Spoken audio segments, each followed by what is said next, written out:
entire international monetary system is driven not by the Fed, but by Eurodollars, by money that banks lend to each other so that they can support their balance sheets and lend to customers or offer transactions to customers if they will. And the main transactions, the 800-pound gorilla, if you will, is approximately $1 quadrillion of derivatives, options, futures, forwards, swaps, swaptions, I could go on and on. By the way, for those who aren't familiar with the term, a quadrillion is 1,000 trillion. So we've got about 1 quadrillion or 1,000 trillion dollars in derivatives. All of that, almost all of it, has to be backed up by collateral. I could say, if I'm a hedge fund and you're Morgan Stanley and I call you up and say, I want a $5 billion total return equity swap, which is basically a derivative basket of stocks, and I can buy and sell stocks all day long up to 5 billion. It'll be notional. You'll pay me the profit or loss, the dividends, but I don't actually own the stocks. I just have a $5 billion swap with you. And then you go out and maybe buy the stocks and hedge your position. You'll do that for me if I'm a big enough hedge fund or sovereign wealth fund or institution or whatever, but you want collateral. I don't have to give you $5 billion worth of collateral. I just have to give you enough, a little bit of foundation and the mark-to-market losses. So if I lose money on that deal, I will give you that much collateral until such time as we close it out, et cetera.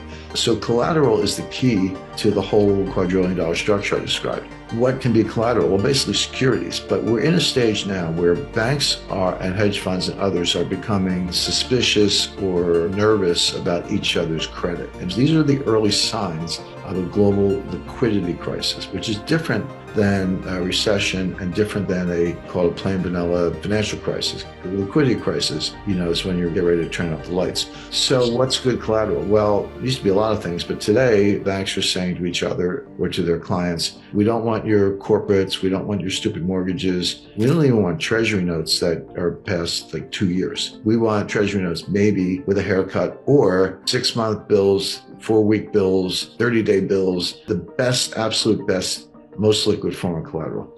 Well, okay, first of all, there's a scarcity of that. There's a collateral shortage, and banks desperate to prop up their balance sheets are asking, we're going to get some treasury bills.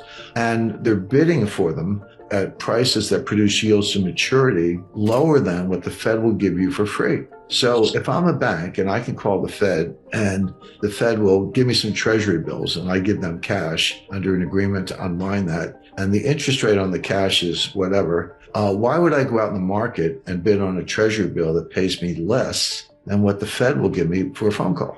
Why would you do that?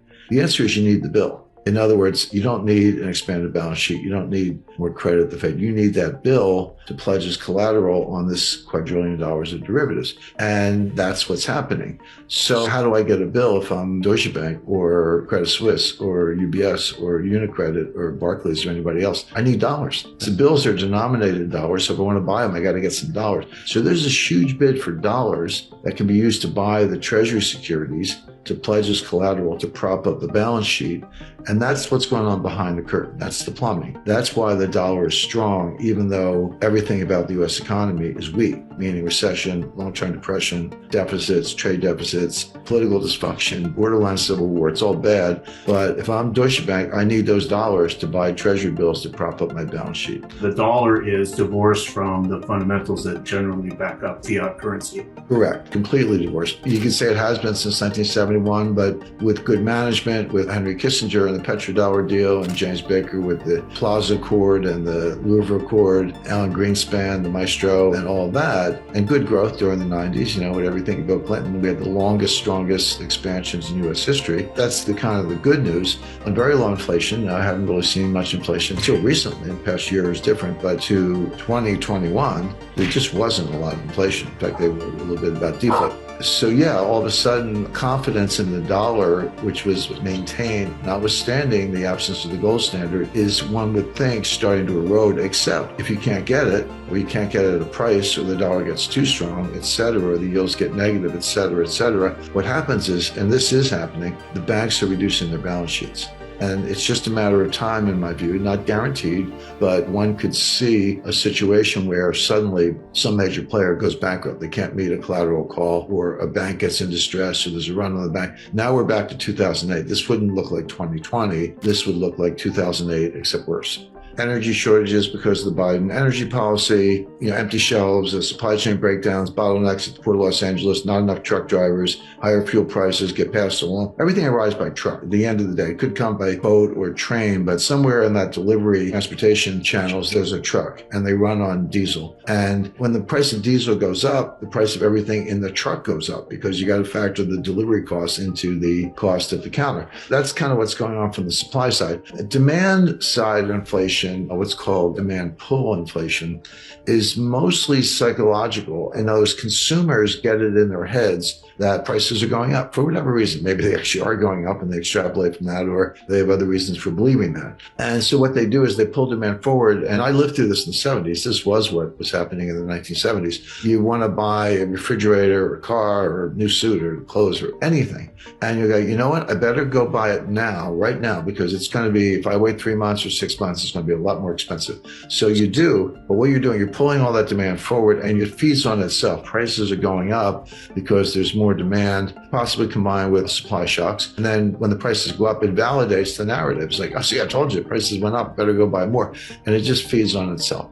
But they're very different. So the Fed, it's one thing to say the Fed can't do anything about the supply side inflation, if that's what it is. I mean, higher prices, yeah, it's inflation as we measure it, but is it real inflation or is it just a logistical problem? But the Fed can't do anything about it. The Fed doesn't drill for oil, they don't drive trucks, they don't pilot ships, and they can't do anything about it. They can do something about the demand side, which is destroying demand. So now we're in a situation, by the way, we're not all the way to demand pull inflation yet. In the 70s, it also started on the supply side with the Arab oil embargo in 1973. Then there was a second embargo in 1979 from the Iranians. So those supply shocks did tip over into the demand side, and then it just has a life of its own. We're not at that point yet. We're getting dangerously close. We definitely have it from the supply side. It hasn't yet affected the consumer side of it. In fact, consumers are pulling in their horns. I mean, they say the cure for higher oil prices is higher oil prices. In other words, if the price goes up, people will drive less. Or if you lost your job, you might not be driving at all. So there's another way for those prices to come down, which is the high prices themselves destroy demand by themselves. And then that results in lower prices. And that is happening. We have seen inflation come down a little bit. I know it was higher than a lot of people expected beginning in the middle of last year, but they are starting to come down a little bit right now. But the demand side of it has not yet caught fire. But there is something else the Fed can do. They can destroy demand. So how do they do that? Well, raising interest rates. So what happens? Credit card rates go up, mortgage rates go up, new housing purchases slow down, car financing, leasing rates go up. So people stop buying new cars, etc. If you do that enough, you can destroy demand, but it's at a very high cost because what are you doing? You're putting the economy in a recession. So can the Fed deal with supply side inflation? The answer is yes, by destroying demand and putting the economy in a really severe recession. So nice job, Fed. That's between a rock and a hard place. Let it go. And, it'll take a long time to fix the supply side or crush demand so much that it fixes itself, but at a very high cost. And the Fed is doing the latter. It's a very, very imperfect, blunt instrument, but they are destroying demand. Now, here's the policy question. Does the Fed know what they're doing? The answer is always no. They never know what they're doing. They pretend they do. They say they do, but they don't really. Do they understand what I just said? Not really. So what are they going to do? They're going to keep raising rates because they got to crush inflation. Jay Powell does not want to be remembered as new Arthur Burns or William McChesney Martin. He wants to be remembered as, if anything, the new Paul Volcker. And that's what Volcker did. Leave aside whether that was really the problem, but that's what he did. So Powell is going to keep raising rates, and they may raise them 75 basis points in December into 2023. And you're like, wait a second, Jim, you said we're in a recession and unemployment's going to start to go up and there's demand destruction because of higher interest rates. That may result in declines in housing prices. Inflation may cool off. So why is the Fed raising rates into weakness? And the answer is because they don't get it. They're always the last to know. And they're very political. Don't let anyone tell you the Fed's not political.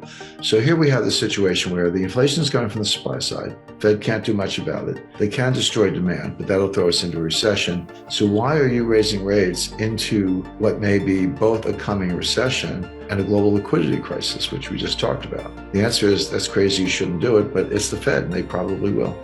The difference between a recession and a depression, this is not well understood. Recession is very numeric. There is a referee, something called the National Bureau of Economic Research, based in Cambridge, Massachusetts. It's a panel of, I believe, 9, kind of PhD level economists. They decide when a recession started and when it's over, and therefore when the recovery began, et cetera. They're not an official body. The government kind of goes along with what they're saying, but even when they call it, it's their opinion and people are guided by that. But just to be clear, it's not a government agency making these decisions. Their rule of thumb is 2 consecutive quarters of declining GDP. That's the rule of thumb. Now, there's more to it. They look at unemployment, they look at incomes, they look at a number of other factors. But based on the rule of thumb, we're already in a recession. The U.S. had declining GDP in the first quarter of 2022. We had declining GDP in the second quarter of 2022. The loss was not as big, but it's still a loss, still in the red. So we've had the 2 consecutive quarters of declining GDP through, at this point, several revisions by the U.S. government. So based on the rule of thumb, we're in a recession. Now, Janet Yellen, who doesn't know much about this in the White House, and others are saying, well, we're not in a recession. They're either changing the definition, or if you want to be a little technical about it, the National Bureau of Economic Research hasn't said so. But that's not unusual. What's normal is that the National Bureau of Economic Research can wait 3 months, 6 months, sometimes a year before they call the balls and strikes. And for that matter, it's not unusual that the recession's over before they tell you it started. So I don't expect to hear from the National Bureau of Economic Research until late this year, maybe early next year. And oh, by the way, wouldn't it be interesting if they waited until after the election? So don't underestimate the political twists and all this. I mean, that's definitely there. So I'm not waiting for them. I've seen the 2 consecutive quarters. I believe it's getting worse. Federal Reserve Bank of Atlanta has a tracker. They're showing the third quarter of 2022. They're showing that in positive territory, but it's been trending down from about 2% to 1.9% to 1.6%, et cetera. That's also not unusual. They have a very interesting statistical method. I give them a lot of credit, but what they do, everyone on Wall Street takes the data. The GDP data comes in,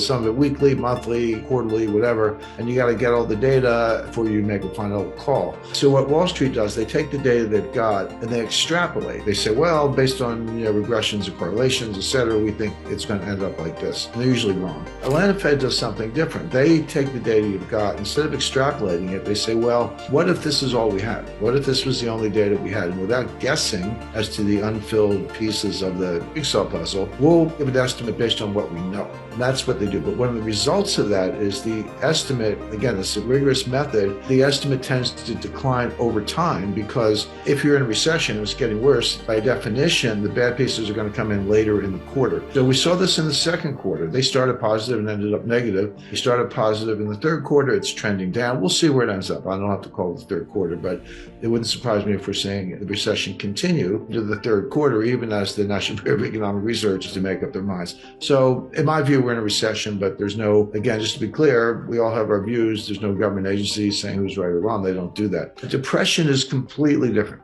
People say, well, okay, if a recession is 2 quarters of declining GDP and a depression is worse than a recession, then a depression must be, 10 quarters of declining GDP. That's not true either. You can have growth in a depression, and we did. The Great Depression, eventually dated from 1929 to 1940, was severe technical recession from 29 to 33, and then another technical recession in 37 and 38. From 1933 to 1936, the economy grew. Now, the problem was it was growing from a very low base. In other words, unemployment, the first term of the Roosevelt administration, went from like 22% to 12%, but it was still 12%. I mean, 12% wasn't an improvement, but nothing to write home about. So the point being, depression does not mean continuous declining GDP growth. It means is depressed growth below trend. So if your potential is 3.5%, 4%, which it probably is in the United States, it's not necessarily higher than that except for short periods of time. If your potential is, 3.5%, 4%, you're growing at 2%, which, by the way, from 2009 to 2019, average annual growth rates were 2.2%. We had 10 years of 2.2%, and not a lot of variance around that. There were no 5% quarters, and there was one mildly negative quarter, but it really kind of crowded around that central tendency. But if your potential is 3.5 and your actual is 2, and you have depressed growth, and imagine 2 curves, one's going up like this and the other one's going up like this, that gap between potential and actual That's depressed growth, that's lost wealth. It's now well into the trillions of dollars lost wealth because we're in a depression. I would argue we've been in a depression since 2007. Now, economists don't like the D word, the word depression, because it doesn't have a rigorous mathematical definition. In a technical recession right now, we'll see if it gets worse. My expectation is it will. We haven't had a depression since the 1940s, and we're not in a recession. So pick your experts, but the White House and the government don't have a very good track record of this. As that relates to the dollar, people say, well, okay, you have massive budget deficits. You have for a while, but they're now multiple trillions of dollars per year. The baseline deficit going into the Biden administration was $1 trillion a year. When I say baseline, it's like that's what the deficit would be if you didn't do anything. You kept all programs going and taxes about the same. But they piled on, actually going back to Trump in the pandemic, $2 trillion relief bill in May, June 2020. There was another approximately $1 trillion relief bill at the end of Trump's term in December 2020. Biden comes in, he's like, well, I can top that. You know, Trump had his relief bill, I'll have mine. And we had the American Recovery Act, or whatever they called it, in February of 2021. That was about another $2 trillion on top of that. Then we had the infrastructure bill. That was just under $1 trillion. Now we have, they stopped calling it Build Back Better. That was the worst marketing campaign in history. But the Inflation Reduction Act, which will actually increase inflation, but that's about another $1 trillion. We just had $300 billion of student loan forgiveness. Sounds, like peace, love, and understanding, except the taxpayers have to pay that. When you forgive the student loans, it goes into the budget deficit. People don't understand the accounting, but that's how it works. You don't have a deficit when you make the loan. It's carried on the books as an asset. But if you forgive the loan, you have to write it off, and then that does hit the deficit at that time. So we're talking about, at this point, $5 or $6 trillion on top of baseline deficit. The U.S. debt to GDP ratio is up around 130%, going higher. Who else has like 130% debt to GDP ratio? The answer is Lebanon, Greece, and Italy. That's your lunch table. This is the peer group that the United States is in, not counting Japan. Japan's in a world of its own, but they're much higher. That's what the modern monetary theorists say. Hey, look at Japan. They're 300%. We could triple the debt and it's all good. That's not correct, but that is what they say, and Congress is acting that way. So with all that, budget deficits, trade deficits, high debt to GDP ratios, out of control spending, etc., why is the dollar strong? People are like, well, hey, people should be getting out of the dollar. It looks like the end of the world. Well, it's not, and here's why. There's a dollar shortage around the world. And people say, how can that be? The Fed printed, $7 trillion of money, M0, actually higher than that. I think we're up to 9 trillion. They just flooded the zone with money. And the answer is yes and no. Yes, they did print over $7 trillion of base money, so-called M0. But that money didn't go anywhere. The Fed, how does the Fed print money? Well, they buy bonds from dealers, from the big banks, the so-called primary dealers. So the open market desk at the Federal Reserve Bank of New York calls up Goldman Sachs. They offer 10-year notes. Goldman says, here's a price. Okay, done. Goldman delivers the notes to the Fed, and the Fed pays Goldman. And that money comes out of thin air. And Goldman takes the money and gives it back to the Fed as excess reserves. It doesn't go into the real economy. Nobody borrows it, nobody spends it, nobody lends it. All that happens is at the Fed, you're building up both sides of the balance sheet. You're building up the asset side with U.S. Treasury securities, and you're building up the liability side with deposits from the primary dealers in the form of excess reserves. So that money doesn't do anything. I mean, it's printed, if you want to say that, but it has not caused inflation. The inflation comes from, as I discussed earlier, from the supply side. The price of oil, supply chain disruptions, wheat, food, gasoline, etc. Inflation is flooding in, and it's exacerbated by fiscal policy. What I just described about the money printing, that's monetary policy, okay. But fiscal policy, which is the 5 or 6 or probably $7 trillion of deficit spending, that's helicopter money. When the federal government, the Congress, and the Treasury hand out checks, that's helicopter money.